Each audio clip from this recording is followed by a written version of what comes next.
मेरी उम्र 31 साल है और मैं शादीशुदा हूँ। मैंने 3 दिन पहले ख्वाब देखा है कि किसी ने काले सांप का जहर निकाला है और स्प्राइट वाली बोतल में डाला है। किसका जहर निकाला है?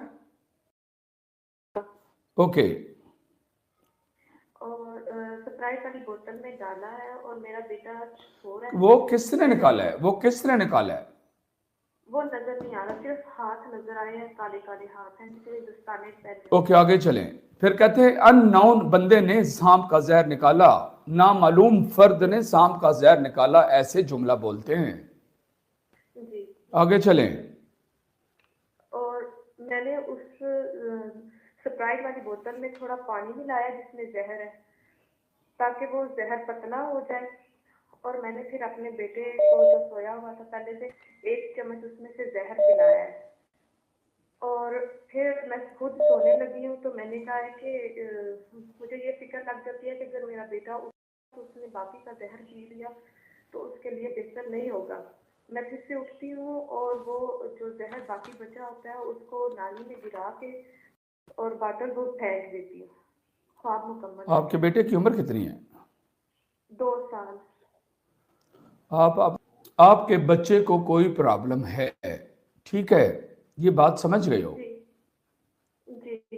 क्या उसका उसका उसके आयरन का, उसके खून का कोई मामला गड़बड़ है? जी अक्सर वो बीमार रहता है, लेकिन अभी मुझे इसका इल्म नहीं है। आपने फीड कराना बंद कर दिया है? जी वो 3 माह की उम्र में बंद कर दिया था क्योंकि उसका होंठ कटा हुआ था पैदाइशी, वो पी नहीं सकता था। अभी वो भैंस के दूध पे, गाय के दूध पे।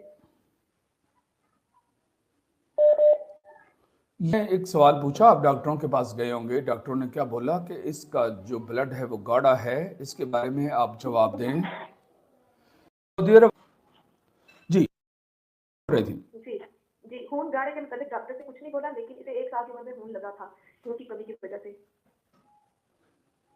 आपके बच्चे की ग्रोथ पर असर है, खून गाढ़ा है, खून गाढ़ा है। अच्छा। ख्वाब की तबीर में ये सब कुछ आ रहा है। जी और खून का गाढ़ा होना भी एक, असल में खून का गाढ़ा होना, उसको जिस चीज से उसका ट्रीटमेंट किया जाता है वो सांप के जहर से किया जाता है। सांप के जहर से, दुनिया में जो सांप का जहर है ये ब्लड थिनिंग के लिए यूज होता है, और यहाँ पर आप वो पिला रहे हैं, आपको वो पिलाना सिखाया जा रहा है। इसका मतलब है कि बच्चे का जो ब्लड है वो गाढ़ा है। अच्छा। हाँ, ये सब कुछ आ रहा है ख्वाब की तबीर में। और इंशाल्लाह डॉक्टर को